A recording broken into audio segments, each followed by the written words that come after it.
বিকেলের রোদ নরম হয়ে এসেছে, সেই আলোতে খেলতে থাকা এসব শিশুরাও স্বপ্ন দেখে।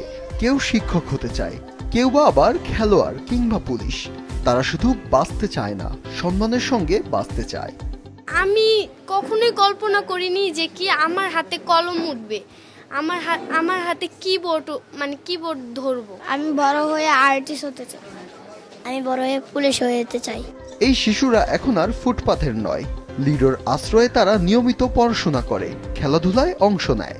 দেশের গণ্ডি পেরিয়ে কেউ কেউ গিয়েছে বিদেশেও, বিশ্বকাপের মঞ্চেও রেখেছে প্রতিভার ছাপ।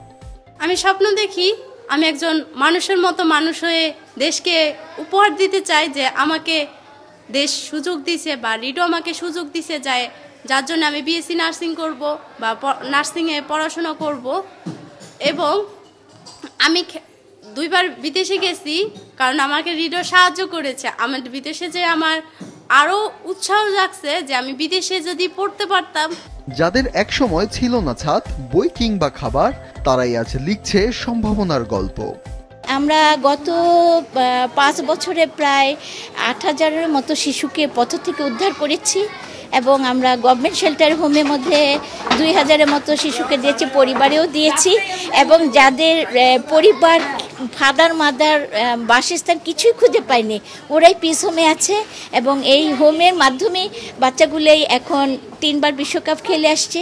ওদের কোনো লিগ্যাল আইডেন্টি ছিল না। আমাদের নির্বাহী পরিচালক এবং ফাউন্ডার প্রতিষ্ঠাতা ফরহাদ ভাইয়া ওদের গার্জিয়ানশিপ নিয়ে কোর্টে থেকে ওদের জন্ম নিবন্ধন দিয়েছে, পাসপোর্ট হয়েছে, ওরা এখন আন্তর্জাতিকভাবে স্বীকৃত। যেটা আমি যে অধিকারটা পাইনি, সেই অধিকারটা ওরা বিশ্বকে জয় করে আসছে। শুধু এই শিশুরা নয়, সব পথশিশুর জন্যই সম্মানজনক জীবনের দাবিতে local education and economic development organisation LEDO অধিকারই প্রাণ সম্মানই জীবন এই প্রতিপাদ্যে পালন করেছে আন্তর্জাতিক পথশিশু দিবস 2025। উন্নত দেশগুলোতে আছে। একমাত্র সোভিয়েত ইউনিয়নে অ্যান্থন ম্যাকারেনকো নামে একজন শিক্ষকের প্রচেষ্টায়, রাষ্ট্রীয় পৃষ্ঠপোষকতায় পথবাসী শিশুকে মুক্ত করেছিলেন সোভিয়েত ইউনিয়ন। আমরা যদি ওইটাকে ইমপ্লিমেন্ট করি, আমার মনে হয় এটা সম্ভব। পথশিশুদের জন্য মোবাইল ক্লিনিক, সাংস্কৃতিক অনুষ্ঠানের পাশাপাশি ঢাকায় কর্মরত সরকারি, বেসরকারি ও আন্তর্জাতিক সংস্থার শিশু অধিকার কর্মীদের অংশগ্রহণে হয় শোভাযাত্রা ও মুক্ত আলোচনা। উঠে আসে অধিকার, নিরাপত্তা, শিক্ষা ও পুনর্বাসন বিষয়ে গঠনমূলক মতামত।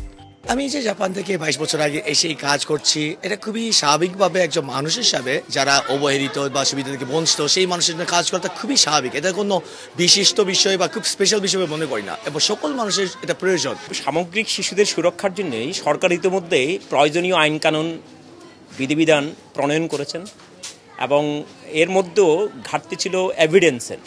আপনার হলো সেই এভিডেন্সটা এবং স্ট্যাটিস্টিক্সটাও সরকার ইতিমধ্যে সম্পূর্ণ করেছেন। ওয়েল প্ল্যান্ড বা ওয়েল থট এবং ওয়েল স্ট্রাকচার্ড একটা সমাজকর্ম দরকার এবং সমাজকর্মী দরকার।